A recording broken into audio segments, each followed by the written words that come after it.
Heyo, mga kabakyard, magandang gabi sa inyong lahat. Ayan, muling nagbabalik ang inyong lingkod, GG Official TV. So, kumusta kayo mga kabakyard? So, andito pa tayo sa ating pwesto ngayon. So, ngayon, isi-share ko naman sa inyo kung ano yung magandang patuka sa 3 months to 4 months. Ayan, siyempre, pagkatapos natin sa mga crumble, kasi ang mga pinapatukan natin kadalasan, pagka 3 months, 2 months to 3 months, yung mga crumble, mga kabakyard, no? Pero, tuturo ko sa inyo para mas maganda, mas ma-reach nyo agad yung magandang katawan. Ayan. So ito is personal na ginagawa natin at sistema na ginagawa natin. So ginagawa ko ito para sa inyo mga kabakyard, yun sa mga baguhan na katulad ko, backyard breeder, same time supplier, dealer tayo ng mga pet supply at mga game fowl supply mga kabakyard. So una sa lahat mga kabakyard, dapat ang inyong mga alaga ay regular na nagbibigay kayo ng deworming o kaya nagpupurga kayo, regular yung pagpupurga nyo. So ibig sabihin monthly na nagbibigay tayo ng purga sa ating mga alaga. Then every time na magpalit tayo ng patuka mga kabakyard, kailangan din na natin magpalit ng magpurga. So every time na magpapalit tayo ng patuka is magpupurga tayo. So ngayon mga kabakyard, ang ipinapatuka natin sa ating mga alaga, 3 months up, 3 to 4 months up, ang pinapatukan natin mga kabakyard ay pellet, no? Pellet na mga kabakyard. Ito siya mga kabakyard. So kung bago mo lang ito nakita, yung mga dati nakikita nyo na rin ito mga kabakyard is Thunderbird na stock developer 4 plus. So may kamahalan pero may strategy na tayo na ginagawa para mas mapataas natin yung crude protein. So kung napapansin nyo mga kabakyard, mas mataas ang crude protein nito kaysa doon sa mga Integra 3000 at Infinity 3000. Kasi yun mga kabakyard ay maintenance pellet. No? So yun ang hindi alam ng iba na nag-aalaga ng mga manok. Kasi patukan nila Integra 3000 or Infinity 3000 by 3, maintenance pellet po yun. So ibig sabihin, kontrolado na po ang crude protein ng mga patukan na yun. No? Hindi katulad dito sa stock developer 4 plus na mataas ang crude protein niya dahil meron siyang amino acid mga kabakyard. Meron siyang amino acid with bioflex and copper. Yan. So mataas na yung crude protein.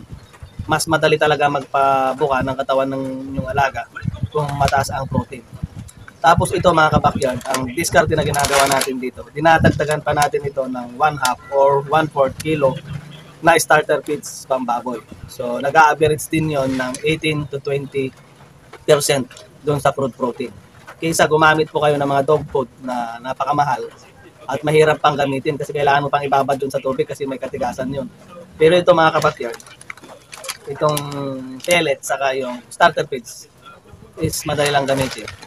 Kasi paghahaluin lang natin, din bibigay na natin sa ating mga alaga. 40 grams to 50 grams binibigay natin sa ating mga alaga. So, alam nyo, kaya mabilis lumaki ang katawan ng mga alaga natin sa protina, mataas ang protina. Dahil pagka mataas ang protina na binibigay natin sa kanilang patuka, ayan, lagi silang uhaw. Pansinin nyo, mga kabakyard, gayahin nyo tong sistema na ginagawa ko. Laging uhaw ang inyong mga alaga.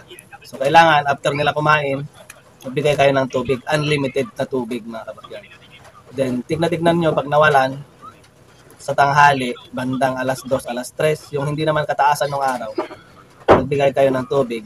At tignan nyo rin kung may matitira. Kasi itatapon nyo kung may matitira. Kasi may tendency na mababad pa yung sa araw, magkaroon ng komplikasyon at magdulot pa ng sakit sa inyong mga alaga. So yun lang mga kabakyard. Patuka, yung stock developer 4 plus, hindi ko ito nire-recommenda pero sinishare ko lang kung ano yung ginagawa ko. Namalay nyo, magawa nyo, ay makita nyo yung pagkakaiba. So sa loob ng 2 linggo, 1 week, may pagkakaiba na yan. Basta regular na napupurga yung mga alaga, tapos pagkatapos kumain may tubig. Kasi mataas ang protina, madaling mauhaw ang mga alaga. So yun lang yun mga kabakyard.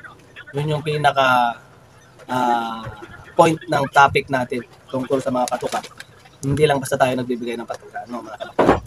Kailangan tignan din natin kung naubos nila o hindi. Pagka nagbigay ka ng mga patuka at hindi inubos, tanggalin nyo agad yun. Asensyahan, tapos tubig na ipapalit nyo. Kasi ayaw natin dun sa mga alaga natin na nagtitira sila at mabagal silang kumain. Kung gusto nyo na talagang tumakaw yan, mga kabakyard, ganoon lang gawin nyo. Pagkabigay nyo ng patuka, lahat sila, magbigay lang kayo ng ilang minuto. Pansinin nyo, pag tapos na yung mga kasama nila at yung iba, yung mga natira, tanggalin nyo na. Ibalik nyo para hindi po sayang ang patuka. So yun lang mga ka-backyard at magandang gabi sa inyong lahat. At advance Merry Christmas. Alam ko kung kayo ay bago, maraming salamat sa inyo. Bago kayo nakarating sa aking channel, pwede po kayo mag-subscribe sa aking channel dito sa kanang kamay ko. Pindutin ang notification bell mga kapatid para updated ka sa lahat ng video na gagawin ko. So mag-comment kayo dyan, sinasagot ko po yung mga katanungan dyan. At maraming salamat and advance Happy New Year. Merry Christmas.